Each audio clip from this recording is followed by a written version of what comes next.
Matt, I think we can go ahead and start. Okay. Then I will call the meeting to order at 1:03. And ask you to take a roll call, Jeanette. All right. Matt Mathewson, Here. Eric Sewell,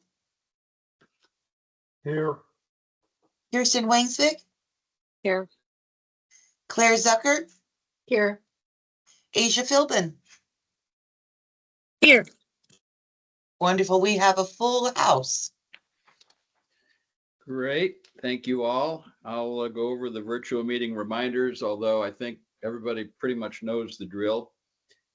Please keep your microphones muted for the most part. If you do have something to say, raise your hand, and once acknowledged, unmute your microphones, and then after the discussion, lower your hand and remute. Ask the members of the audience generally to participate only when called on by the committee or request to be called on. And I think for this meeting, I'd like to acknowledge Art and his staff as being full participants of the meeting. So if you do have something to say, just stick your hand up like the committee members will acknowledge you. And then just a heads up that this meeting is being recorded for open meeting law purposes. And I'll note that we are scheduled to go from 1 o'clock to 3 o'clock today. Is there anyone that has a problem with going the full 2 hours? Figure we'll be able to maintain our quorum then, and Jackson's attention. Lovely. Art, did you have something to say? Yeah, Mr. Chairman, if I do have another commitment that I need to get to, so I would kindly request if we could have any issues that pertain to the finance team and or me, we could take those in short order. I have another deadline. I have another commitment at 2 o'clock. So we've got you for an hour, huh? Yeah, thank you. Okay, you bet. So since, let me just ask, will Michelle be able to remain on the meeting afterwards? Yes, I'm available. Wonderful. Andy is also on the Teams meeting too. Excellent. And Roy. So there's a bunch of them. All And right. Isai and Meredith. And Excellent. Isai and Mary. Yeah, we got the whole fam damly. Okay, Art, you can leave now. Okay. Having settled that, we'll return and ask Jeanette to fly the flag for us for the Pledge of Allegiance. I pledge allegiance to the flag of the United States of America and to the republic for which it stands, one nation, under God, indivisible, with liberty and justice for all. Thank you. And call to the audience. Any audience members that wish to speak at this point? Hearing none, we'll move to the safety share. And I'll invite anyone to share a safety tip with the committee, subcommittee. And in the absence of immediate volunteers, Jackson, what do you got on the table for us? Well, I shared something in the main RWRAC meeting about how we picked up 4 recordable injuries because of our conservation hearing tests. And 4 people, they were older gentlemen in our organization. I don't mean to make it sound any worse than it is, but their hearing had decreased from the prior year. And so that counted as a recordable. And in looking at it, because I think we have a pretty good training and PPE and signage and requirements for hearing protection in our noisy components of the processing equipment. But come to find out, over the 20 years, this is the first time I've heard of, receiving any recordables because somebody's hearing was less, had decreased. Well, it sounds like over those last 20 years, we've had some incidents, but in the past, the risk management group was not really culling through the data. They were collecting it, but there wasn't really an active campaign of those that managed the program. And so there were apparently some hearing losses previously, but they never even got recorded as recordables. They never made it to our radar because of just really lack of in any follow through or oversight of that program. So now that there is, it's caused us to further implement practices and trainings and reminders. But it was just interesting to learn that tidbit. But for my safety share for this meeting is just remember how important your hearing is, and things do degrade over time. And so take care of it early on and often and regularly so you can enjoy your hearing well into your hundreds, your century time there. So iterate, that's my safety share. Thank you very much. We'll move to the approval of the minutes now. Are there any additions or corrections to the minutes? I move to Jeanette? approve. There's motion to approve the minutes. Is there a second? Eric, thank you. For discussion, Jeanette, I will mention that on page 5,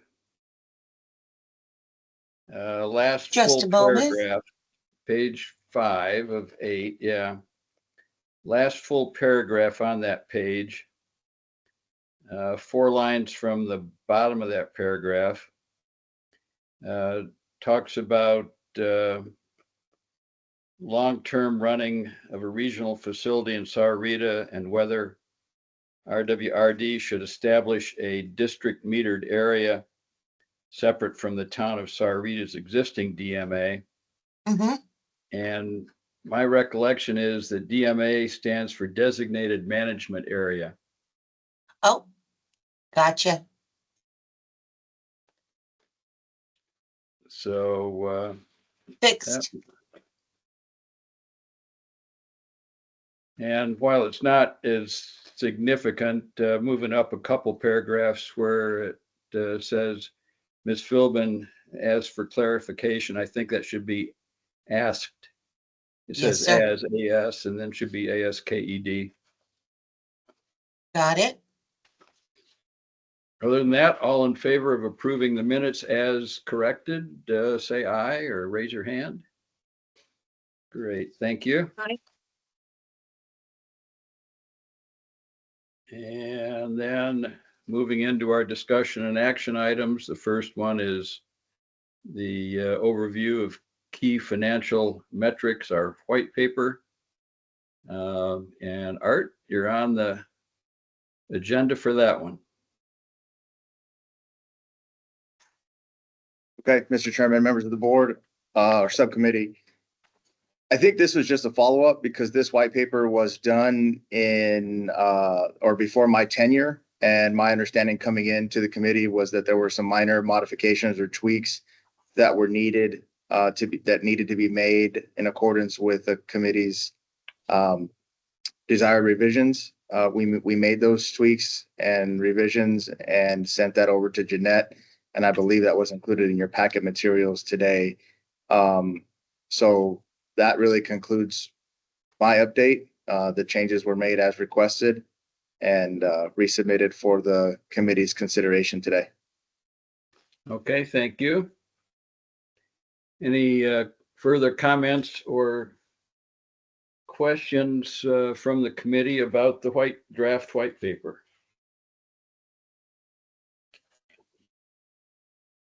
Looks like Eric has his hand up and then Kirsten. All right, Yeah, Eric. Let me go over a couple of things that really kind of trouble me, or at least I need edification. In reviewing the through the pillars in the first iteration of all of this, we show under pillar one that we have a $20 million emergency reserve. We also have a 90-day operating reserve, which they're calling out to be about $23,500,000. We also have a $50 million debt reserve. Adding those three together, that gives you 93.5 million in funds.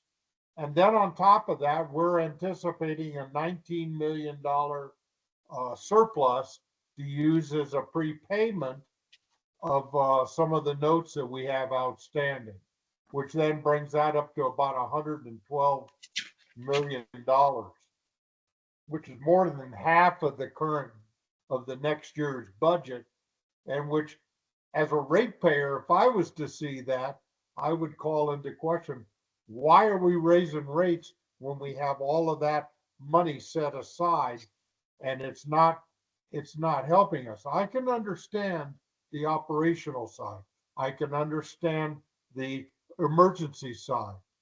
But when you start putting in a $50 million reserve for debt service, and then plan on having about a $19 million surplus at the end of the year to help prepay some of that debt, I'm troubled by that. Let me ask Kirsten for her comment and see if there's any duplication or addition that once Art or staff member starts addressing it, we can be sure to cover both. My comment was just going to be that when I reviewed what we had done in October and what we asked Art and Ellen to have updated, that it looks faithfully updated. It looks correctly updated by what we had asked for in the December and January meeting.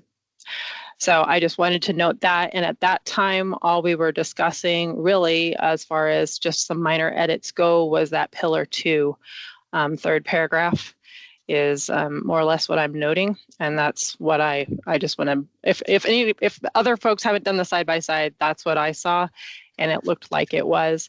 And as I recall, we were done really discussing what should we change. We did go through pillar 1. We did go through pillar 2.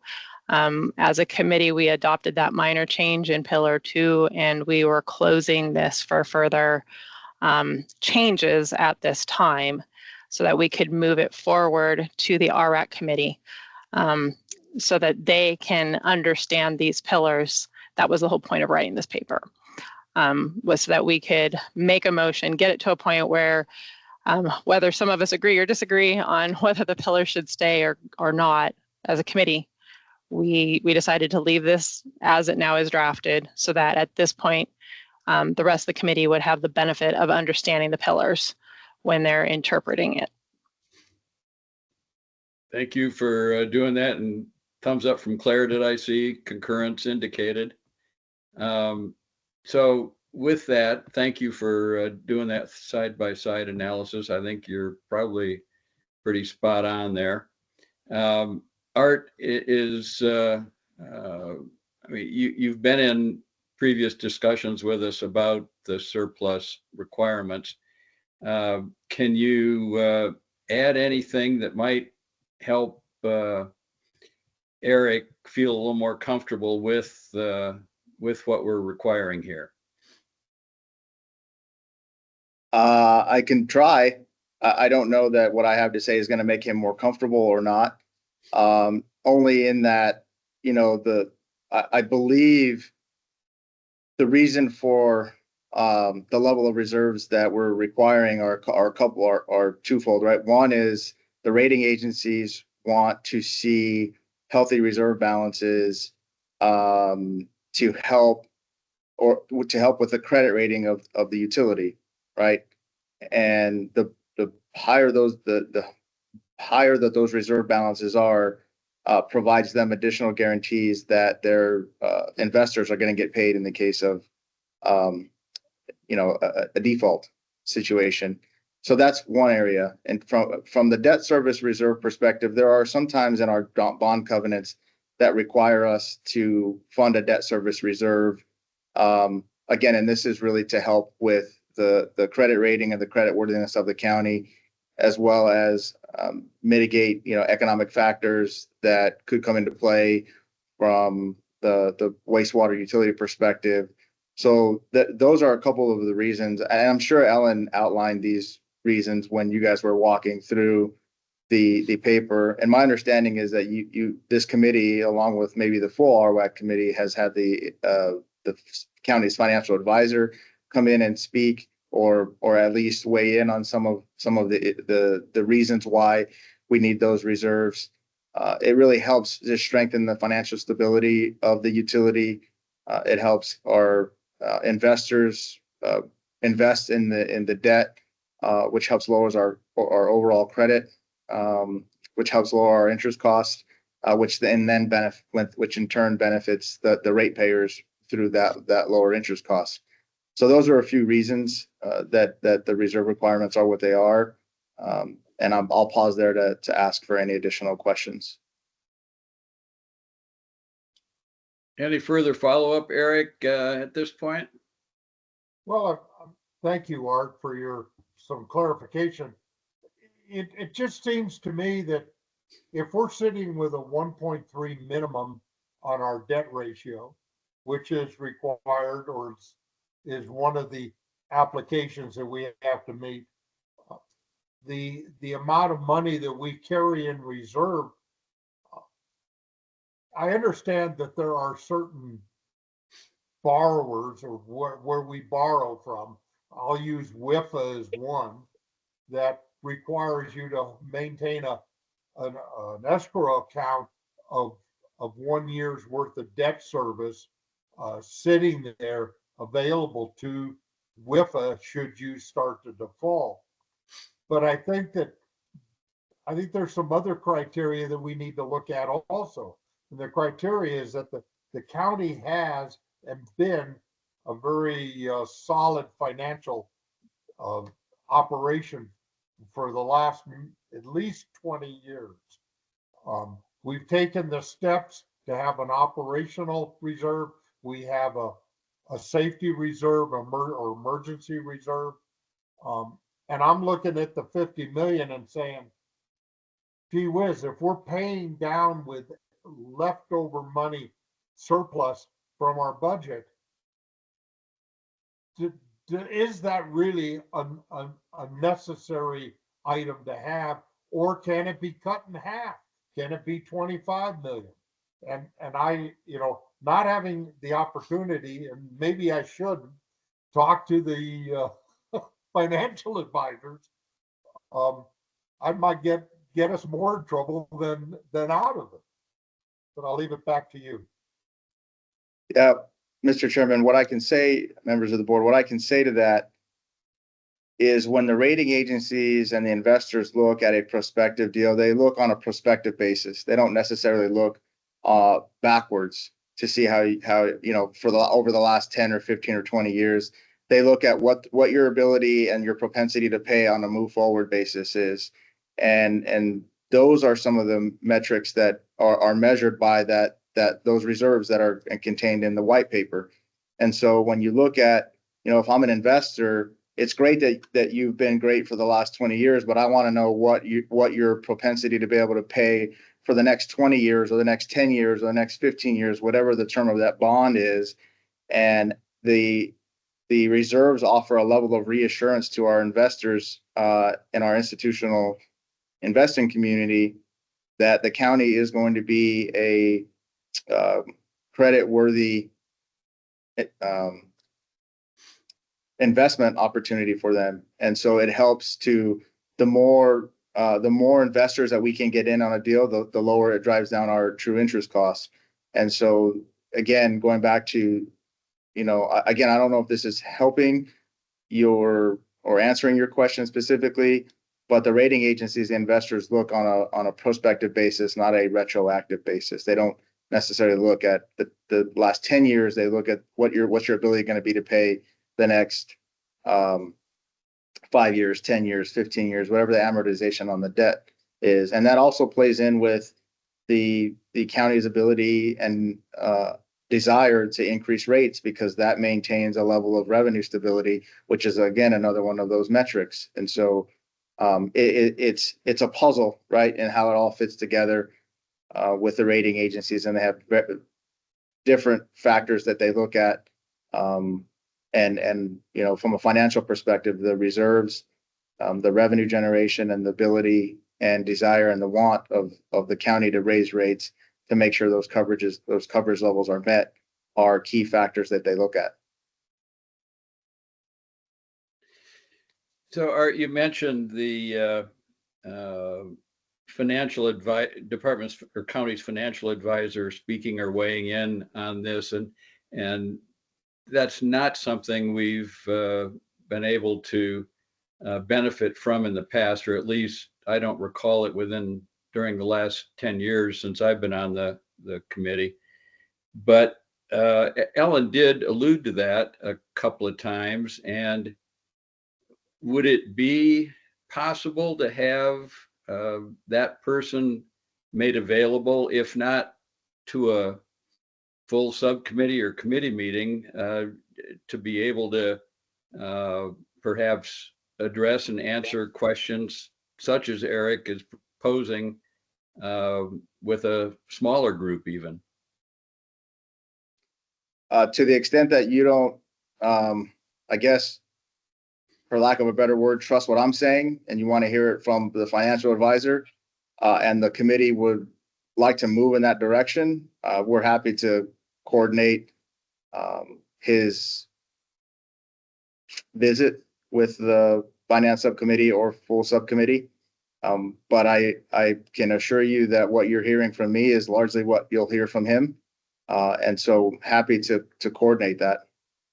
So I believe that to be the case, and it's certainly not a matter of trusting. In my view anyway, it would be more of a matter of detail and a more thorough study of background of different financial the different financial standards that exist, and leading up to the conclusions that we've reached and published in the white paper. So a more of a I guess, for lack of a better word, academic look at the financial picture that we're facing, rather than helping accept or recognize that what's being said in the white paper is to be trusted as true. I think we do trust. We're looking at, I guess, verifying.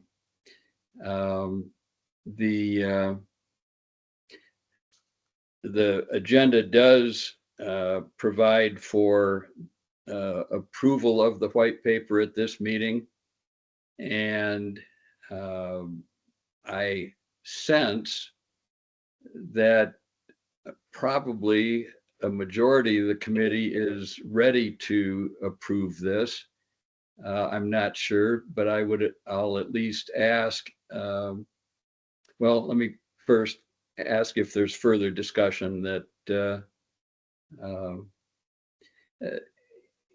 if not immediately, would there be a member of the committee that would want to make a motion regarding the approval of the existing draft of the white paper?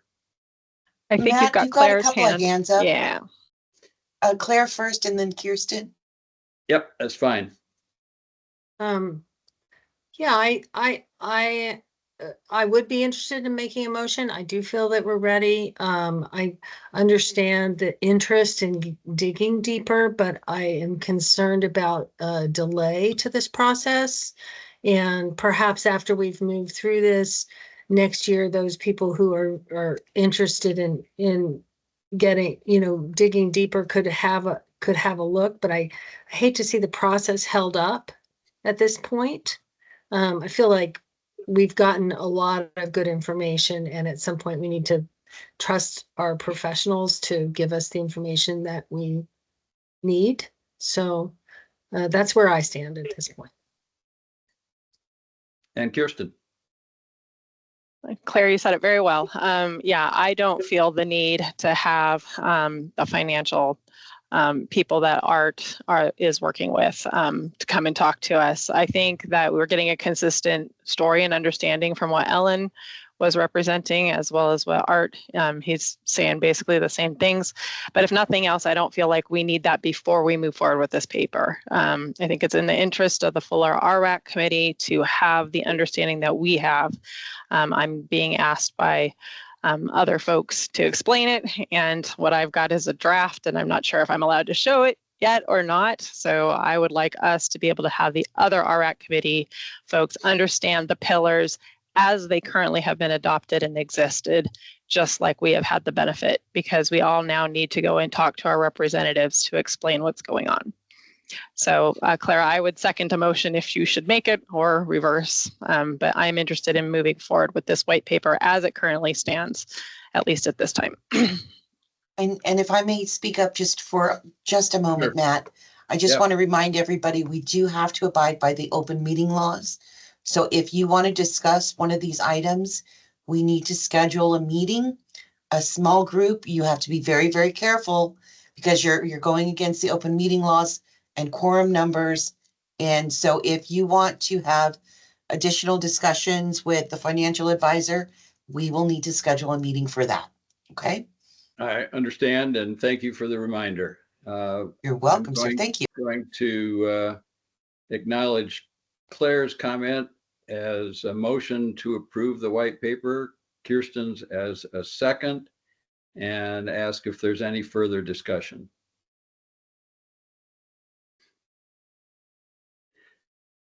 And I'm just going to say that I will be voting against approval.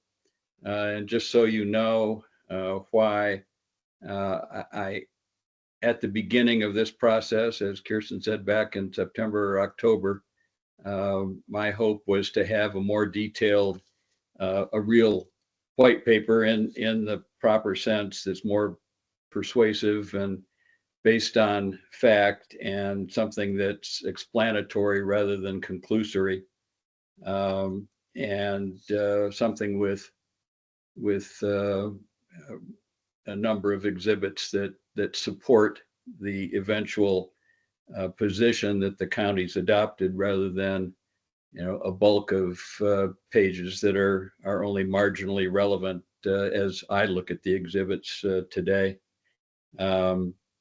So that's kind of where I'm standing, and I would say just for future planning purposes and to suggest this, Art, if I know that both Eric and I would be interested in a meeting with the financial advisor, and Jackson, I just heads up to you as well. And so if we could arrange something for just two of us, then I don't think we're infringing on open meeting law restrictions, but we don't need to address that now. I just want to put it out there as a bit of a test balloon to see if that might be something that could be worked out later. But for the moment, we have a motion and a second, and I think discussion has concluded. So I would ask for all who are in favor to signify concurrence or approval by saying aye or raising your hand, or both. Aye. Aye. Aye.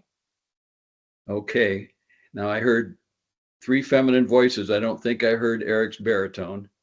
And so I'm taking yours as not voting in approval, Eric.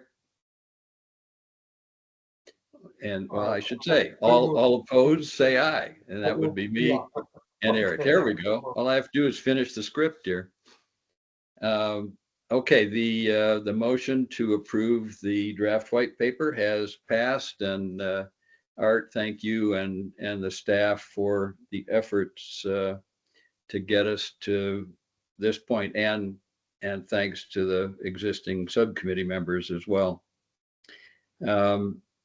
So we'll include that, Jeanette, with the packet for the full committee at Yes, sir. our February meeting. Will do. Asia, did you have something to say? Yeah, I just wanted to, Matt, thanks. I think Jeanette is noticing I have my hand up. I wanted to bring up that you mentioned, you know, are you floating the balloon for how we might move forward with the discussion on more detail? And I was actually thinking it might be good for the full committee to hear something like that, and that might be a way to handle if there's a financial advisor in town or something like that, that if we could arrange for the full committee to get that information. I was thinking that might, you know, actually work better. That would be my suggestion. Okay, there's a second balloon for your consideration there, Art, and I would agree with Asia that that's certainly a good option. And so whatever Jackson, Art, and company think is the best way to handle it, or if there's some combination of the two that would work out. So for now, we'll leave it in your hands and hope that sometime in the not too distant future we could have something. And I agree, we don't want to slow down the process for the track that we're on right now with the rate increase that's been proposed. But we would, I think, welcome the insight and whatever else that an expert at that level could offer us for going forward. If Kirsten, there's did you nothing- have something? Yep. Yep, I was just gonna second what Asia says. I mean, I don't feel like I need the background. But if we are going to do it, I like Asia's idea of bringing it to the full committee so that they all hear what we hear. And I guess there's a little bit of it too, where I'm sensitive to, you know, the person's just going to come and give us some principles. I would be wary of us walking through exactly how we're meeting those principles in the white paper and bouncing whether or not, is this appropriate? What would happen if we do this, or what would happen? You know, let's not get into that kind of thing. Let's understand the principles that Art is needing to make. I'm wary of us as a committee bouncing it. Well, what would happen if we, you know, scenarios, those what if scenarios against such a person. I don't think that's the appropriate way. We get their principles and then Art can do the what ifs if we need them. And Claire? Yeah, I would just support that. If we do have somebody come to the meeting, I mean, in my mind, it could be Art. I don't know why he couldn't just present those principles just as well. But if we feel that it needs to be somebody else, that would be fine to put at the full meeting. But I think it is with the concept that we are moving forward with this, and we're not. I don't want to get in a situation where we're creating an uncertainty amongst our fellow colleagues that this is the right thing to do, given that we've made it this decision. So I'm just concerned about doing that in the next meeting when we also are voting on it. So I'd rather have that down the road as sort of a background discussion. Well, and I would agree that it's not something that we need or necessarily want in the next even couple of meetings while we're moving the current proposal forward, but more something that would benefit long-term discussions and understanding of the context that we're working in. Eric. Yeah, my hope would be not anything in the near future, but if we could do something in September where we have everything is already done and we're moving forward in the new fiscal year, that we then sit down and have a discussion. I'm more than happy to write up a list of questions or thoughts and lay them out of what I'm thinking about and how I'm thinking about it, and present it to everyone to comment about before we even have that meeting. I don't have a problem with that. What I want to see is, I want to see that the county is safe, that the ratepayers are getting what they're paying for, and they're getting it at a fair price. And I want to be able to meld all of that together. And I want to, Art's going to have to figure out how he rolls the dice on the table to get the options together so he can make, on the finance side, the best decisions possible for the department. Leave it at that. Okay, thank you. And thank you all for the input. We'll have discussions further down the road.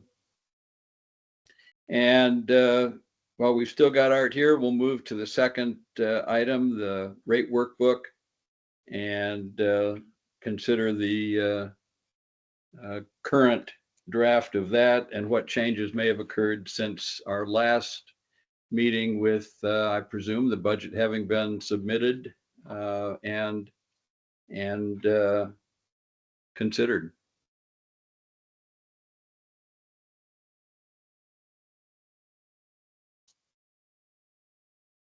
Thank you. I presume you just want me to jump right in? That would be fine with me. Okay. So Michelle updated the draft workbook, and I believe Jeanette sent it out in the packet materials. And so you should have all received a copy. The updated draft does include the budget numbers that Jackson and his team worked with the departmental analysis folks on in submitting their FY25-26 budget requests. So those are updated. It is updated with the proposed rate increases that were contemplated at the January meeting as well. So I'll just point you to, what some of the key metrics are. And here at the top of the screen, you can see the volume fees at 3%, the flat service charge is at 3%, and the wastewater utility fees at 3% for 26. And then the volume fee goes down in 27, 28, 29 to that 175, along with the flat service charge of 175, moving out on the flat service charge again from 27 to 29. So the impact, you might be wondering what the impact that the budget had, because that was a big question that we contemplated during our last meeting.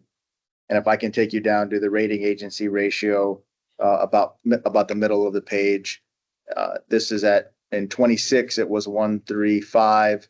That's compared to 131 that was presented at our last meeting. That was with the forecast through November. This presentation does include December's forecast, so that's through period 6. Along with the preliminary requested budget, again, prior to any reduced scope on the new facility that's being contemplated out in Sahuarita. I will also note that the ratio does slightly decrease in years 27, 28, 29, albeit very modestly, 1/10 of a basis point there. When you look at the former rate workbook, we were down to 133 in 27, 132 in 28, and slight uptick in 29 of 134. So we've improved our rating agency ratios with the rate increases that are contemplated, along with Jackson's budget submittal and the period 6 forecast. So overall, pretty good financial picture. We're being prudent. We're maintaining that rating agency ratio. The rate increases certainly help factor in on that on the revenue side. And so I'll just pause there. I don't know if you are wanting me to go into any greater detail. But I'll pause there to answer any questions the committee may have.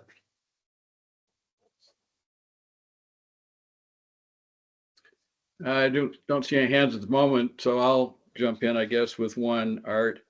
I think at the last meeting, when we looked at 25 and 26, when it was at 131, I asked, what if we didn't include the increase for that year at the 3% level rather than the 1.75% level. I think Michelle indicated that those numbers came in at 1.29. And so now looking at the 135 and the 134 for next year and the following year, those seem to be pretty healthy margins above 1.3, and wondering if, like Kirsten alluded to earlier, whether any sort of scenario analysis has been made, considering, rather than 3%, 2% or 1%, or no increase to certain rates or fees for the next 2 years, while that margin does appear to be fairly healthy. Mr. Chairman, we didn't do any kind of scenario analysis that modeled no fee increases.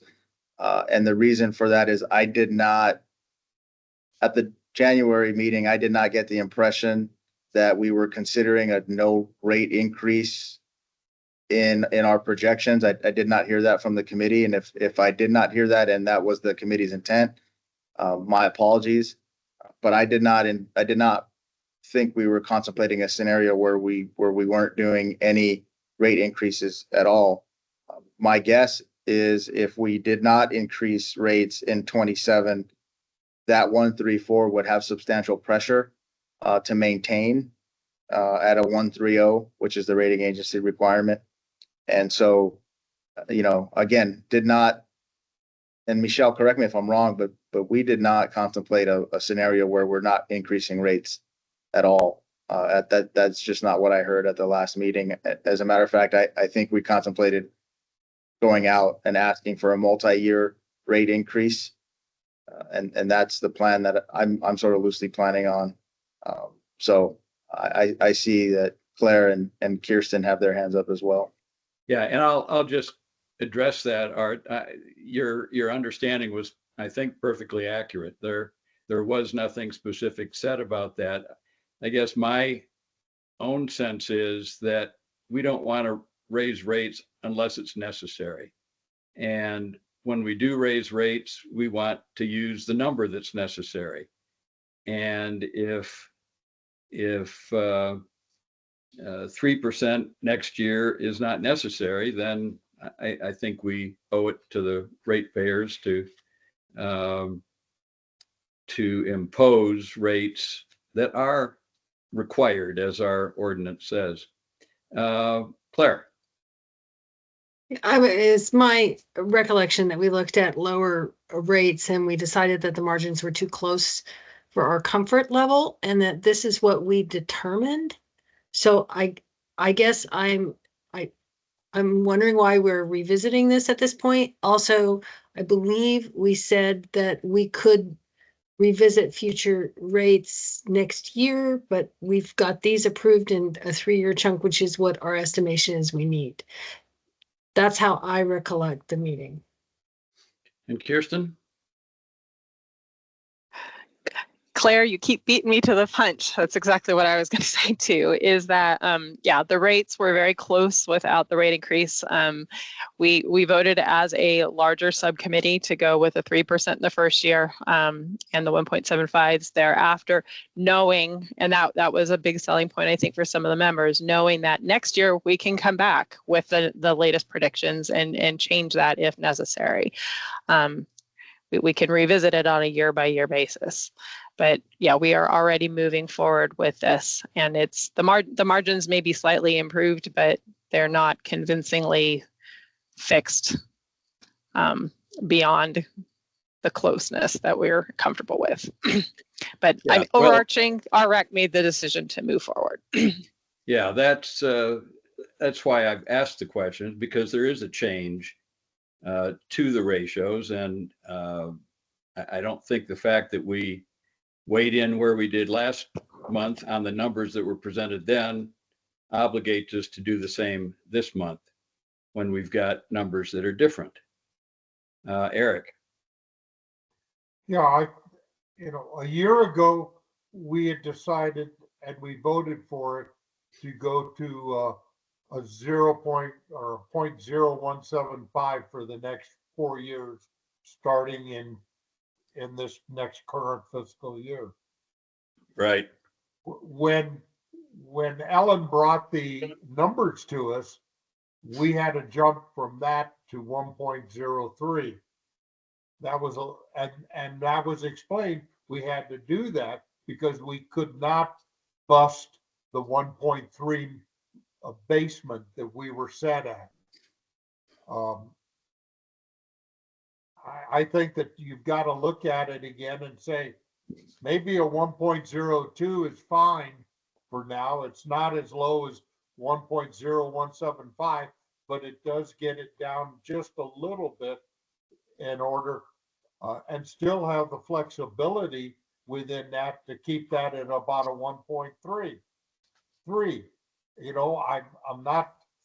I'm not convinced. We were also told at the last meeting that since they didn't have the December numbers as of yet, that there could be a change. We've seen it. Now I think we have to take a look and discuss if that change is enough to modify maybe the rate increase. Thank you. Kirsten. This is just a question maybe for Jackson. And if you don't have the information now, maybe when we get to the larger RWRAC, we're debating 3% in the near term. We're debating 1.75 in the further term. I'm curious if we can talk about what this looks like on a dollar value to your average home, your average rate player. And my sense of it is we're talking a few dollars a month, and it's probably not that much, and that we're having big debates for the typical user that is about a cup of coffee. I'm guessing. It's just me guessing, but maybe actually talking about it in an average rate increase dollar amount to your average, 4 to 6 person family home might be a conversation worth having. Jackson, to you. Yeah, it's real simple to answer that. Our average residential user fee is like, here, I actually have the number here. Give me 1 second. I'll tell you exactly what it is. But the 3% increase is approximately $1 a month. So I don't know where you get your coffee, but I don't think you're going to buy too many cups at $1. But that's $1 a month. And let me find my number here and I'll tell you what the current rate is. So it's a McDonald's mini is what that is. It's a Circle K coffee. Yeah, and while Jackson is, go ahead, Art, go ahead. I was going to Yes, say, please. while Jackson is looking that up, I believe we need to be very careful about going back on the rate. Because my understanding is that we're well into the process of notifying the Board of Supervisors that of the RWRAC's intent. We're in the process of scheduling those public hearings. I know Jackson and his team are in the process of creating awareness pamphlets talking about the rate increases. And I'm not sure at what point is the point of no return where we wouldn't be able to go back or it would take a lot of work to go back and remodify this percentage just because we took our departments, meaning finance and and wastewater, are operating under the direction that the RWRAC approved at the January meeting, and Jackson can jump in and clarify any misstatements I just made. Yeah, so you guys put on your seatbelt because I'm going to give you a bigger curveball that we haven't really included, and it further supports taking these rate increases. But we've talked about all the inflationary impacts and the cost of doing business anymore as our primary justification.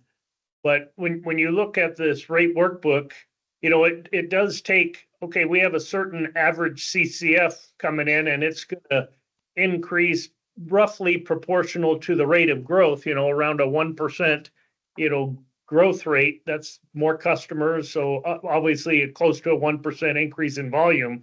But what just recently happened, so our average monthly bill has been and is today $38.41. But I take it back, has been $38.41. But just from this last year, the average residential CCF, 100 cubic feet, has decreased from the last number of years at 7 CCF per average user for a monthly winter quarter average. It's now at 6 CCF. So we've also lost revenue. It's a double-edged sword. We've lost revenue from our main base of residential payers. And so they show that $38.41 has been our monthly average bill at 7 CCF. Now they show it at $34.77 with that decrease from 7 CCF to 6. So we've lost a chunk of revenue, even though we're getting 1% more customers, or approximately 1% more customers. They're paying less to us. So that hurts. And then with a 3% increase, we go from $34.77 to $35.81. So $1.04, and still didn't get back to where we were at $38.41 just a year ago. So, a lot to digest and swallow, but that's something that I don't know how it's captured, that change in CCF that just recently got determined. I don't know where that gets included. It's the conservation factor of how much water people use. All new homes are on very water efficient fixtures and toilets and stuff. But even the older homes, as they replace fixtures and equipment with more efficient stuff, or they go to zero-scape and other water conservation methods, the overall amount of water that our customers are using has decreased. And that's about almost 2/3 of our user fee is based on volume. So you can see how that has a negative impact. Art, I just want to give you one last chance to add anything that you want before you have to take off to your next meeting.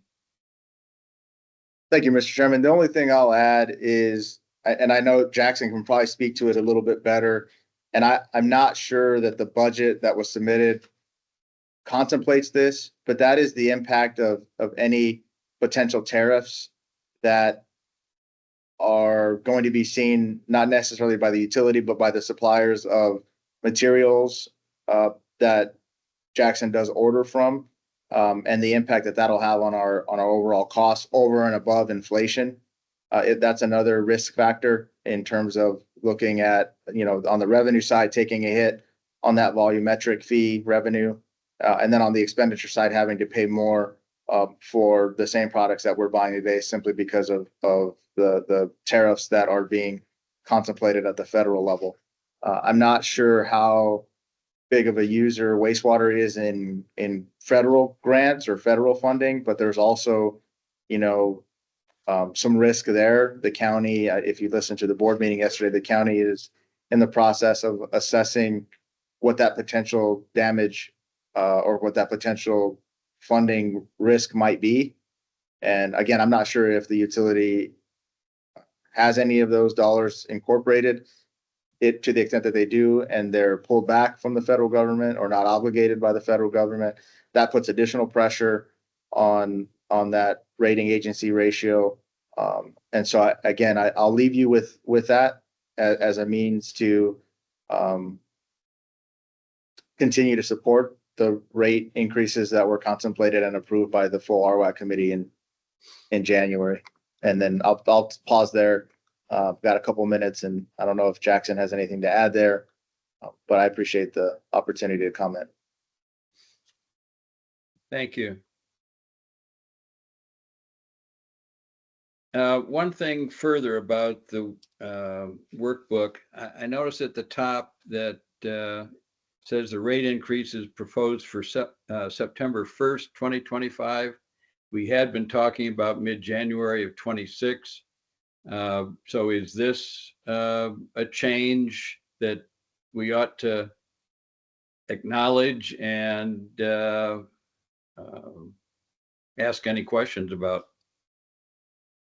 Yeah, Mr. Chairman, members of the committee, we did change that in concert with some information that we received from the city of Tucson that they may not be ready to bill because they are making some, they're overhauling their billing system at the city, and indicated to the utility that January would not be a good starting point. So what Jackson in concert with us did is we moved it up. We moved everything up to try and get in ahead of that. And we're aiming for approval and beginning to move forward and implement the new rates effective September 1, 2025. So yes, is the answer. I would, and I thought we discussed this at the full RWAC committee last month as well. And the committee made that, they approved that with the full knowledge that it would be in September. And again, somebody else can confirm or deny that that was my understanding. But yes, you should proceed with the understanding that we're aiming for a September 1 implementation of the new rates. Thank you. Kirsten? I was just going to verify that's exactly what I heard from the director in art at that RWRAC committee. And hence, when we put the motion forward, it was in order to get those rates in the near term so that we didn't have to go deep into 2026 because of that billing issue. Okay, so everybody's aware of that change. All right, any other comments or questions, concerns about the workbook? Hey, just one more thing, just to, what Art said. I believe actually with the current schedule of all the meetings and, all the things that we have, public meetings and whatnot, I think the board's action will actually be at the end of June or beginning of July. And the rate changes then would go into effect 30 days after the board's action. So it actually could be as early as some date in August, I believe, just to FYI.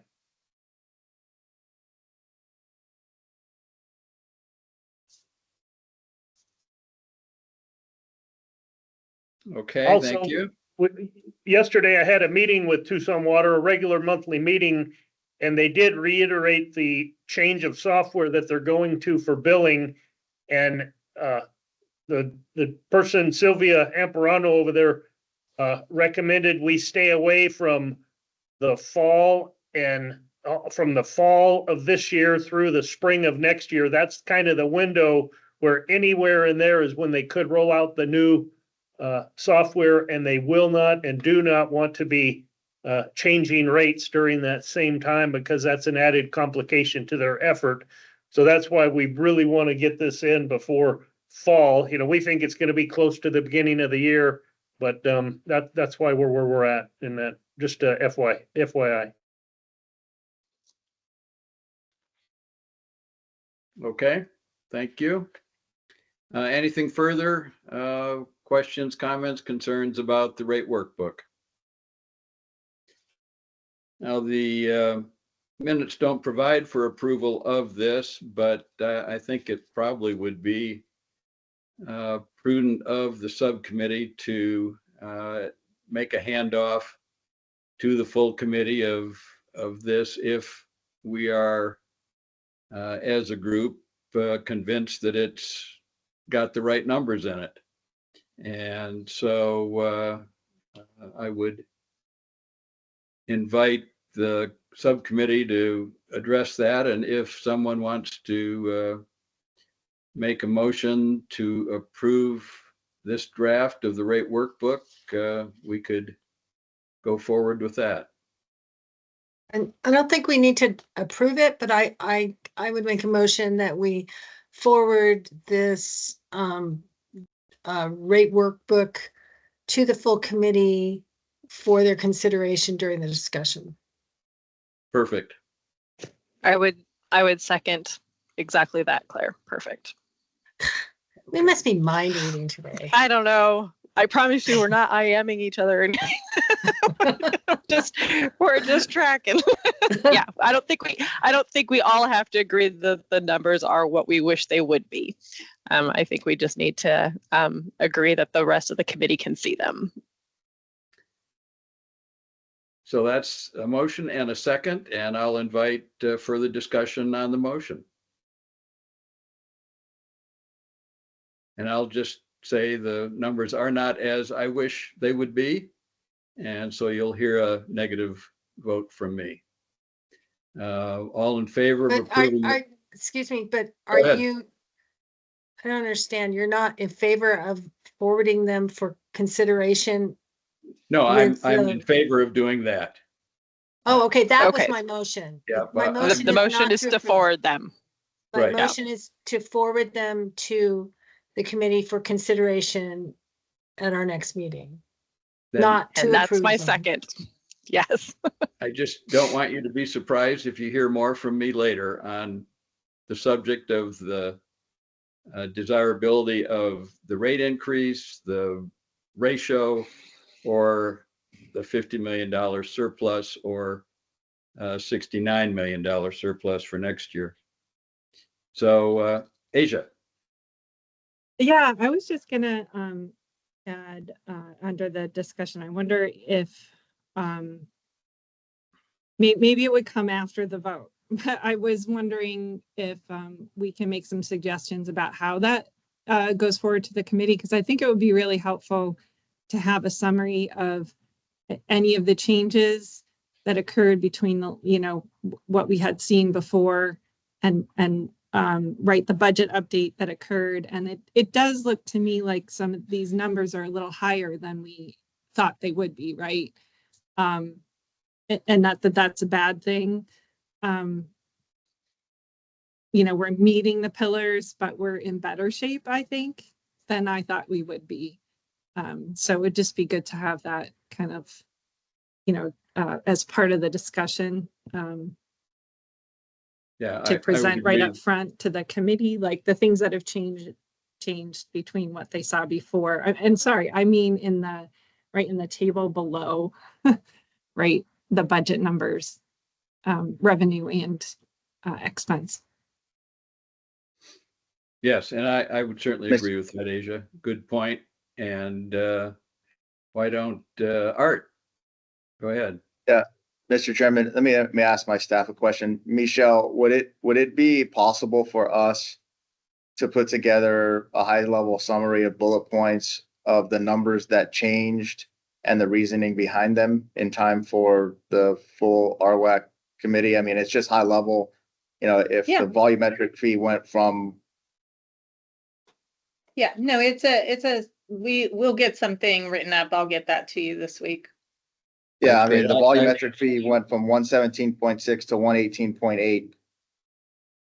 So, I mean, you know, outlining why that went up and, Right, You know, it's tied to the I mean- change in when the rate increase would go in, so. right, yeah, so that exact kind of summary, I think, is what they're looking for.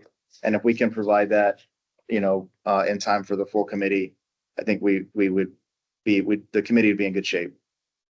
I would really appreciate that. I'll be making a report from the subcommittee to the full committee. So if I'll take all the help I can get in drafting that report with those kind of details.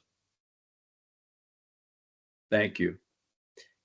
And I see another hand. I think it's Kirsten. Not Jeanette. sure. Oh, it's Oh, it's Jackson. me. I just wanted to let Michelle know that the schedule for sending out the meeting material is Friday. But if you can't get it to me by then, I can always forward it to the full committee members as long as it's before the meeting. Understood. right. Thank you. We'll Thank do our you. best. Yeah, and if it doesn't go out to the committee, I think I can deliver it verbally as the financial subcommittee report. And we'll be there to answer any questions. Good. And I'm sorry, Jackson, you had your hand up.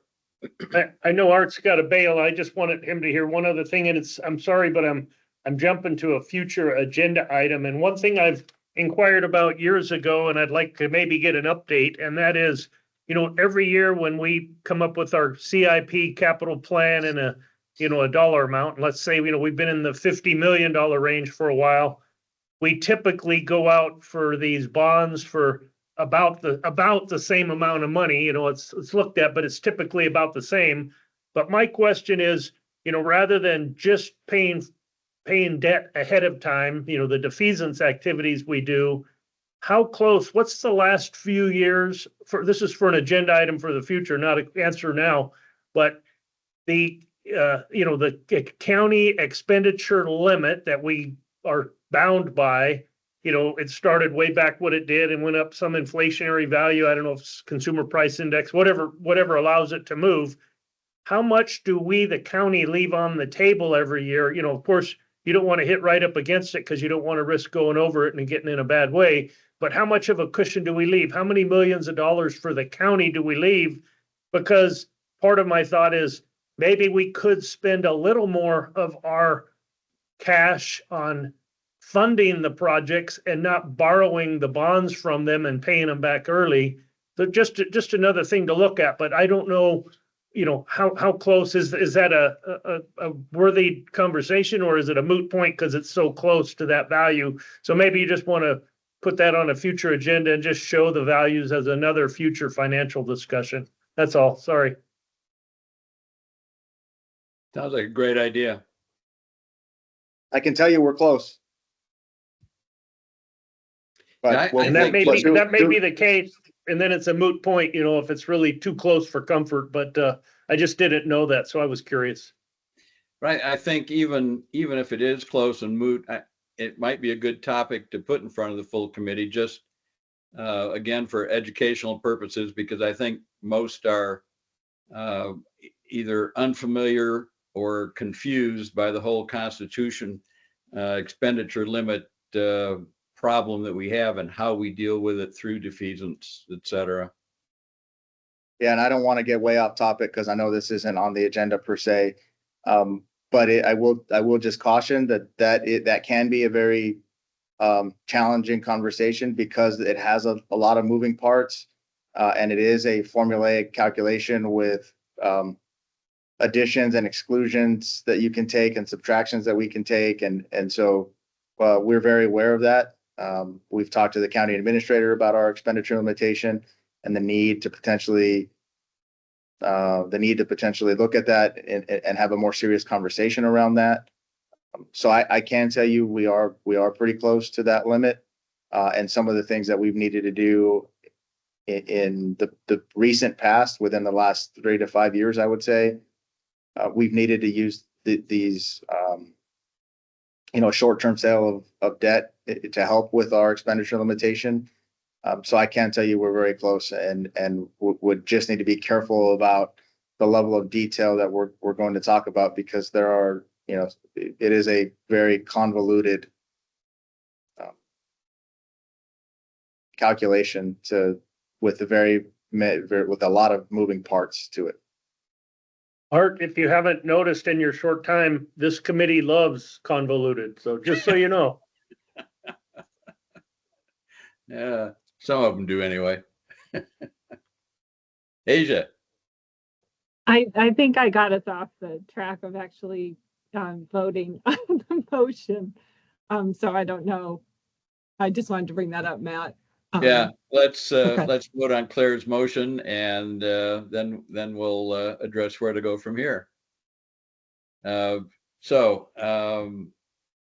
all in favor of passing the current workbook draft forward to the full committee at its February meeting, please signify by saying aye or raising your hand or both. Aye. Aye. Aye.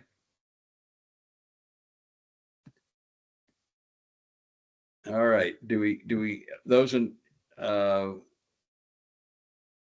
opposed to the motion, say aye. I didn't hear the baritone. Is he abstaining?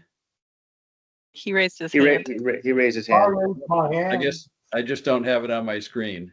Sorry. Oh, okay. Yeah, I'm an aye, not a nay. Very good. Thank you all. Mr. Okay. Chairman, I do need to jump. I think we have one more item, which is just the furnishing of the true interest costs rate of the debt issuance of I don't know how many years we went back, but I'll leave that. I don't know that there's going to be much discussion on it. It was just informational. So I'll leave you with Michelle and Andy and Meredith and Isai to continue that conversation. I appreciate the opportunity to come in front of you and have these discussions, and we'll get on the takeaways from today's committee meeting, and really appreciate the opportunity. Thank you. Okay. Thank you, Art. Thank you, Art.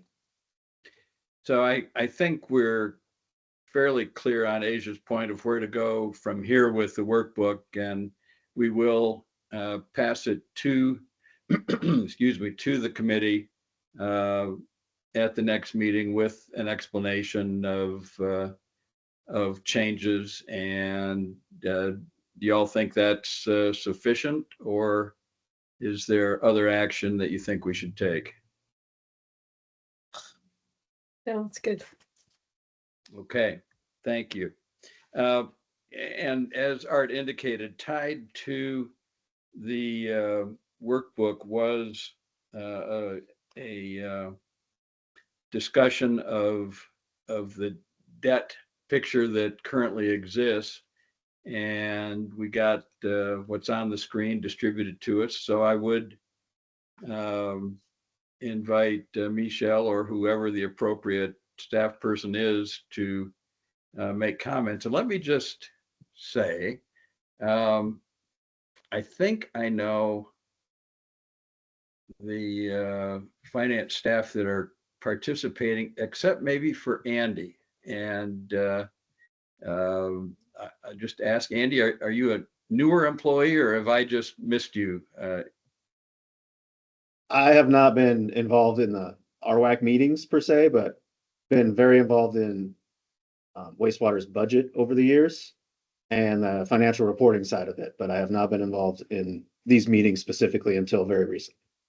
Okay, and so I think you're divided in divisions in finance. Which silo are you in?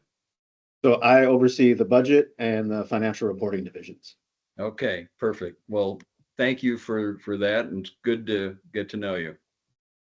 And Happy to be here. And Matt, just like in The Wizard of Oz, pay no attention to the man behind the curtain. That's him, huh? Okay, is Michelle the right person to ask about this summary of outstanding debt? Yes, Michelle is the correct person. Yep, what can I help you with, Matt? I guess just kind of give us a brief walkthrough of what you've presented to us there. Okay, so this is an overview of the outstanding debt as of January 2025. On the left, for the leftmost column, that is the series. Each time we issue the debt, it has a series. The identifier with it is the calendar year in which the debt was issued. So series 2016 means we issued the debt in calendar 2016.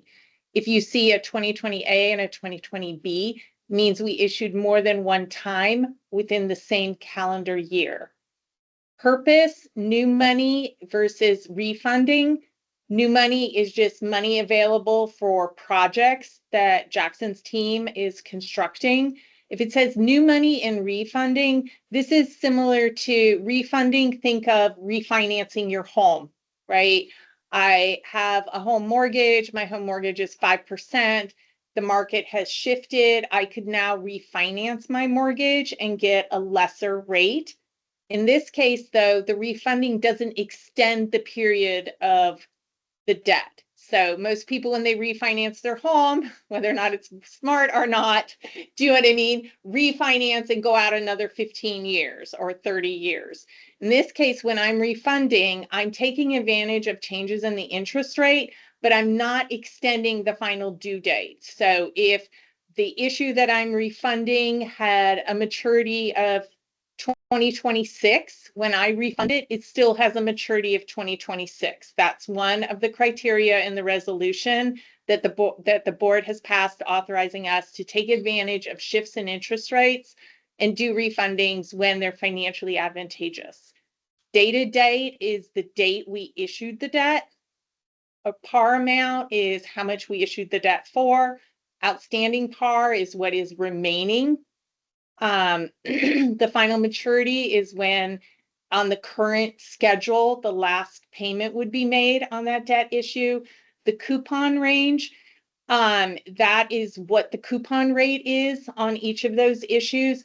Unless we're in doing a bank loan or what's called a private placement, we do 5% as the coupon because the market responds best to that. TIC is the true interest cost. So that is the difference between the coupon rate and the amount of premium the investor had to pay. So true interest cost is what's the difference between what the investor paid and what the yield is. So that's what a criteria we can use to evaluate how the debt issuance went compared to other municipalities that are in the market. And the call provision is if the debt is callable or not. Most of the debt is callable after 10 years. But obviously bank loans or private placements are not callable typically. Are there any questions? Is that kind of the overview you were looking for? Is there something else I can provide? I think that's a great overview. Thank you. And yes, questions are invited, and I'll start, I guess, with a couple. You were talking about refunding a number of the series, 3 of them, as I see. Is there still money from the 600 million in ROMP being financed, or can you even tell whether it's been blended in with other borrowings? So the 2016 advanced refunding refinanced, as you can see, 211 million. That was to take advantage of the lower interest rate. You can see the tick on that was under 1.7%. That was when we went through and we cleared a lot of that higher debt. My recollection, and Jackson will correct me, the ROMP was pretty much the early 2010s because we had the WIFA and then we had the big issues. But yes, there is still some of that because this 2016 cleared some of it. When you're seeing, Jackson had alluded to this earlier, if you see a par amount like 45, 38, that tells you this was not ROMP. When we were doing ROMP, the issues were 160 million, 170 million. We were issuing huge amounts of money. When you see these smaller dollar amounts, that's an indication that this was just providing the capital for the annual improvement program that Jackson's team has. So, anywhere 40, 50, 60 million, that's an annual spend for his program. But in the earlier years, we were doing very large issues to cover the ROM, if that answers your question. Yes, thank you. And then on the tick, if you're looking to do refunding or paying something down in advance, I assume you're looking at the ones that have the higher rates initially, if they can be refunded in part. I mean, is that an oversimplified analysis of how you make A that little bit. decision? A little bit. When we're looking at the tick here, this is the tick for the overall issue. It's not the remaining tick, if that makes sense. So depending on the structure of the debt, I could have had larger payments at the beginning of the issue, smaller payments at the end of the issue. All those things impact, what the premium was on each maturity. My overall tick could be, we'll use the second one. No, it's not a good one. 2018, like the overall tick might be 3.1%, but that 3.1% is the average. It could be in those early years, I had a tick that was much lower. Do you know what I mean? Because I'm not having the investor, I don't need to pay him as much because I don't have his money for as long, right? If I'm turning the money around in a year or 2 years, I'm not paying that person as much interest as someone who I'm holding their money for 10 years or 12 years. So often when we're doing the refundings, we're looking at what is the liability on the remaining maturities, because we're looking at, if we're refunding now, we're typically refunding the 26, 27, 28 payments, right?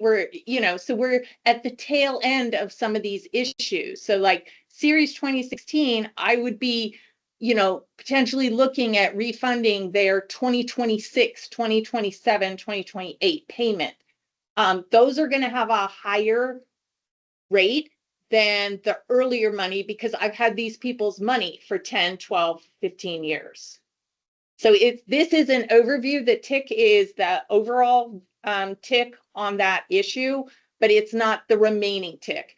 And the financial advisor is the one who they evaluate all the outstanding debt. They will tell us where the opportunities are for savings. When we look at the savings, we're looking at, how much could we save? Could we save $1 million if we refunded something? If the refunding opportunity is only maybe $100,000 or $200,000, it's not worth doing, right? This is a different world, right? It's not any of our personal lives where a few $100,000 is not material. In this world, for us to incur the cost to do the refunding, it needs to make financial sense. And we need to be saving, 3%. We need, there needs to be real money involved in doing it. So it is something that's evaluated. The financial advisors work with us in looking at each of the refunding opportunities, and decisions are made. It could be that we plan on doing a refunding. If the market turns against us, we'll pull it. Do you know what I mean? It's very much, we're only doing what's in the best interest for the ratepayers. Thank you. That was very helpful. Any other questions of Michelle by committee members or Jackson?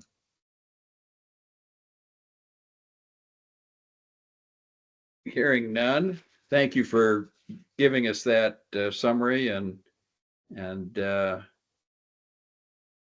don't know if I don't think we need to pass that on to the full committee, but I'd certainly be open to that if anyone thought we should.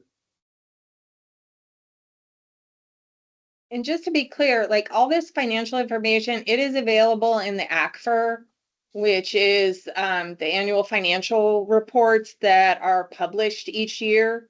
So this is all public information. There's nothing we're discussing here that isn't available to anyone in the public if they're in the long-term note in the ACFR. Thank you. And I assume that's online somewhere. Yes, it's within the finance section under publications. You Can I just referred to ask it tonight. how ACFR, yeah, what's that acronym, or how do you spell that? The annual consolidated financial report, Andy? Annual comprehensive financial report. Thank you. Anything but consolidated.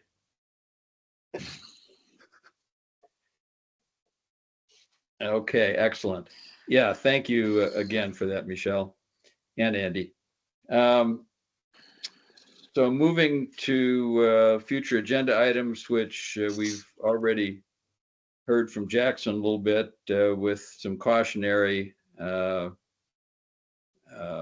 input from Art on the practice involving the constitutional expense limitation and prepayments and the impact on CIP.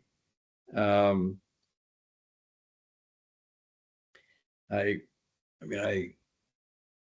think we should put that on our list of future possible agenda items, but I leave it to Jackson to let us know how urgent or how timely that subject is at this point. Yeah, I don't think it's urgent. And just like Eric mentioned, maybe September for, having an agency presentation, a rating agency type conversation or presentation to the group.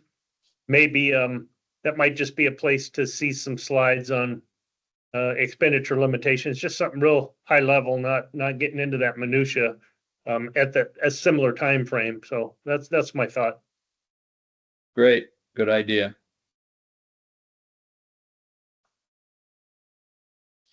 Any other future agenda items? I'm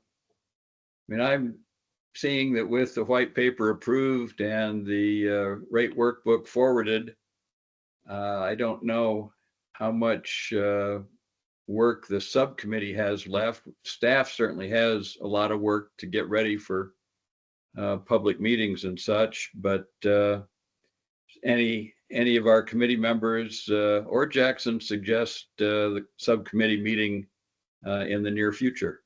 Jackson. I just need to share some information. I'm sorry I didn't bring it up sooner, but I personally was requested by county administration to add a third public meeting to our rate increases. And so I offered up, and part of it was geographic. We have that first one out at the Bear Canyon Library way out east, and the second one at the water campus where we normally meet. And the third one, they kind of wanted on the south side. So we suggested the Abrams building, which is out off of Ajo, near the old Keno Hospital. I think it's called U of A South or University Medical Center South or something. But Abrams is over in that area. And so I suggested our regularly scheduled RWRAC meeting of March 27th, that instead of holding, it'll still be a hybrid meeting like normal, but instead of doing the hybrid in-person part at the water campus, we would have people go that wanted to be in person to the Abrams building just for that one meeting. And again, on the front end of the RWRAC, official RWRAC meeting, have up to a 1 hour public meeting at the request of county administration. So I needed to share that. FYI, you're welcome to give feedback or comments, but it's already a meeting on the books and scheduled. It's just modifying it a little bit to make it one additional, the first hour, basically a public meeting, and then minimize our presentations and business to try and keep us close to the same time frame of up to 2 hours, hopefully even less. So we'll see. Okay, good. Anything else for consideration on the future agenda items?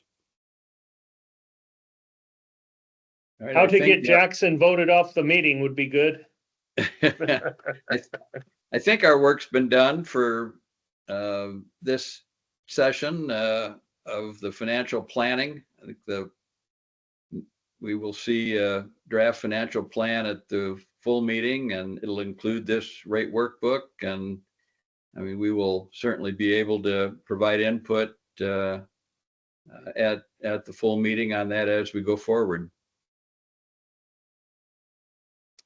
If that meets everybody's agreement, I'll make a call to the audience.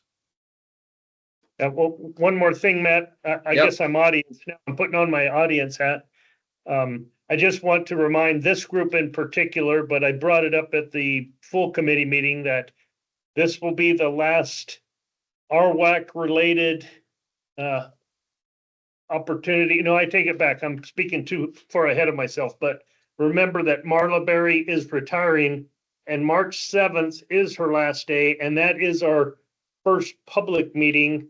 And so I've told her she cannot leave until after the public meeting. So she'll be out there with us. So you'll see her one last time, but she's been a tremendous asset and partner for your committee, all in all, the overall RWAC, and for the department, especially in the financial and forecasting and all that side. She did many things, but she will be missed, and we wish her the best going forward.